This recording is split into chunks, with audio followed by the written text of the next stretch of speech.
Can y'all tell how happy I am to be back? I'm sorry if I yelled at the mic. I am sorry if I yelled at the mic. Can you tell how excited I am to be back on YouTube with my people?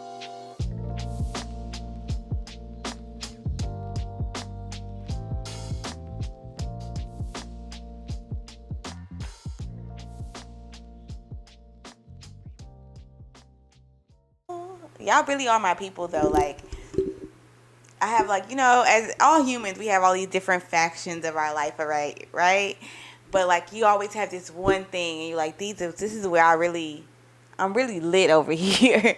And when it comes to like YouTube and talking about literature and talking about books and emailing with you guys, I feel so lit and so accepted for like my lifelong passion for being kind of a nerd. And yeah, I'm happy to be back. If you've been keeping up with me on the shorts, then you've probably been noticing I'm posting like little like tidbits of things I've seen while I traveled. And yeah, so I've been a little bit of everywhere. I went to Colombia, both Santa Marta and Medellin, absolutely beautiful. Then I came back, was waiting to get access to my camera. And then I actually had a trip to Cozumel, Costa Maya, and Belize. And so finally, we're sitting down together, and I'm so ready to catch up with all the cool things I've been doing, including I've been reading some books on negotiation. I want to talk about those with you guys. I'm still reading some really cool short stories I want to share with you guys.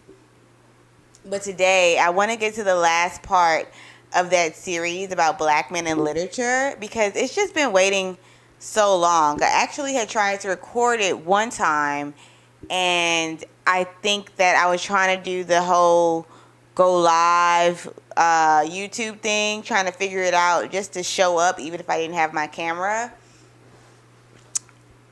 Lord, it was a mess. So here we are one more time, and this time we're talking about Ta-Nehisi Coates. Okay, so Ta-Nehisi Coates is the third and last portion of this series. If you haven't seen the other two videos about this, go back and check them out. It's Black Men in Literature Part 1 and 2. One is James Baldwin, one is Richard Wright, and then finally we're coming up to Ta-Nehisi Coates.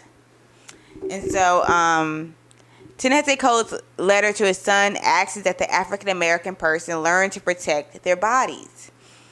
In 2015, Coates' memoir, Between the World and Me, is a conversational essay in which the author addresses his 15-year-old son. Following the denied conviction of the murder of Mike Brown, a Florida youth gunned down by an officer because of a petty theft.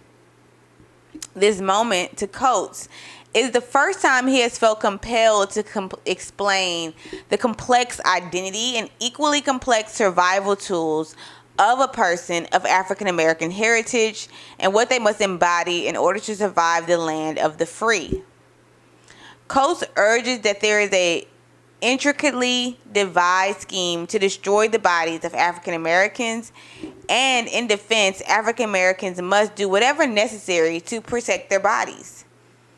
To Coates, a defining feature of African American life is that your body can be taken from you so easily. An African American living within the borders of a country who relies on white supremacy as a structure of power is haunted by the fear of disembodiment. Coates illustrates this fear of losing their body. Coates illustrates that one's body can be stolen from them at any time, and that in consequence, one constructs a fear of losing their body, which steals both the individual's energy, time, and freedom. Coates provides several instances within his own life that have led him to form such an ideology. As a child, he is hit by his father. Coates cast this as a way of the culture, insisting that one's parent is likely to hit their child with any weapon from belts to shoes to extension cords, and yet and still these beatings were distinctly different from the whippings offered by society. The whippings, though violent, were the action of protecting one child from the destruction of society. The whippings of childhood are recordless accountings for one's actions, a veil-thin hope at teaching their children of the very real importance of protecting one's body. The need to do so solidifies itself in Coates' young mind as a child when a boy points a gun at him. Watching the boy's eyes colored with rage, Coates writes, "I knew this in theory, the need to protect my body, but could not understand it as a fact until the boy with the small eyes stood across from me holding my entire body in his small hands." It occurs again for Coates as an adult when a white woman shoves his son and he is forced to justify his anger at the assault on his son's body, and a man, rising to the woman's defense, threatens to call the police. A statement that voices the little stated acknowledgement that African Americans are not treated as citizens, but as uncaught fugitives within American society, that his body is subject to arrest or destruction for any offense on his white countrymen. This realization occurs once more at the death of his friend Prince Jones, a Howard University classmate. Jones is gunned down in front of his house by a police officer who faces no charges. Coates is outraged at the lack of justice Prince Jones is given and the cries of martyrdom from his loved ones. The events caused Coates to come to terms with the brutality African Americans within and outside of African American communities. Coates believes that as people, African Americans must try to protect their bodies and the bodies of those they love against all the easy ways those bodies can be destroyed. This was the war of the possession of his body, Coates writes, and this would be the war of his whole life. In protecting of the body, Coates suggests that African Americans are protesting for their right to live and attain freedom, even so small as the freedom to simply exist. Kidnapped by the masses, sold and forced into slavery, African Americans have long sought freedom, defined as chattel, a term weaponized by African American people to deny African American people's personhood and therefore liken them to domesticated animals, which remained even after all men were declared to have been created equally in 1776. These people of African Americans' heritage dreamed of freedom, mapping out escapes of racial injustices, guided by the light of the North. Even after 1863, when all men were declared free within the United States, issues of Jim Crow and segregation became the threat for the African American in search of freedom. And today, police brutality and the threat of disembodiment follow these peoples like an oppressive shadow. Through the writings of Baldwin, Wright, and Coates, African Americans are urged to never give up that long-held dream of freedom. Baldwin encourages African Americans to remain aware, but not to be consumed by the treatment received in America. Happiness, to Baldwin, is necessary, and African Americans'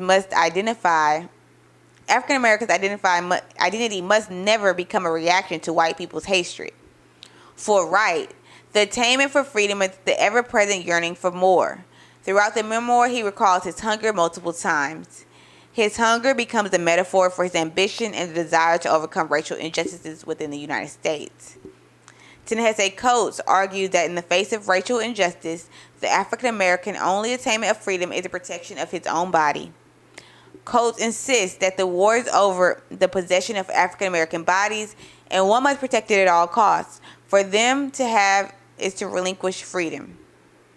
Throughout this series, I've tried to demonstrate the various ways one of African American descent must navigate throughout American society in order to possess even the smallest of individual freedoms, whether it be to sit at a diner or see a play with a white woman like Baldwin, or to have a sustaining meal, access to knowledge and equality like that of Wright, or to evade murder by the very people who claim to wish to protect you, like Coates. One must learn to survive America. There is not one way, as this essay illuminates, but various forms of resistance that one can perform. Yet the goal remains the same: survive. Oh my God, what a great series, y'all. Like, I'm so happy we got to do that together because I haven't read that essay in a minute and it's good. I know I wrote it, but I like it. How about that? How about that? Meet me outside. Yeah, so thank you guys for watching. And make sure you like, comment, subscribe. And I didn't go over my whole spiel at the beginning, so hopefully you will listen at the end. If you want to know more about me or connect with me, please hit me up in the description box. There you'll find all of my connections to my social media channels. And you'll get to learn more about what I do outside of YouTube, which is a web design company, as well as some writing of my own. Please, please, please check me out or pass the information to a friend who is in need of a website. Your girl gotta eat, you know what I'm saying? Speaking of eating, every subscriber helps to feed a young woman in need. Am I that young woman? I am. Subscribe. I am now at 672 subscribers. If you didn't know, now you know. I need 1,000 subscribers to even get $7 out of YouTube. And so every subscription helps. Please make sure you subscribe, like, and comment. And make your friend who is using this to pass her classes hit that subscribe button. I mean, dang. Am I not giving you the goods? That's all for now, and I'm out. I will see you later. I need to get off the internet, guys. So I'll be here more, posting more videos. I gotta stop using YouTube. I mean, Instagram. I gotta focus. So anyway, I'll see you probably in a few days because I am excited to be back, and so that means a plethora of videos for you. Love you lots. It's your girl. I am a goof today. Bye.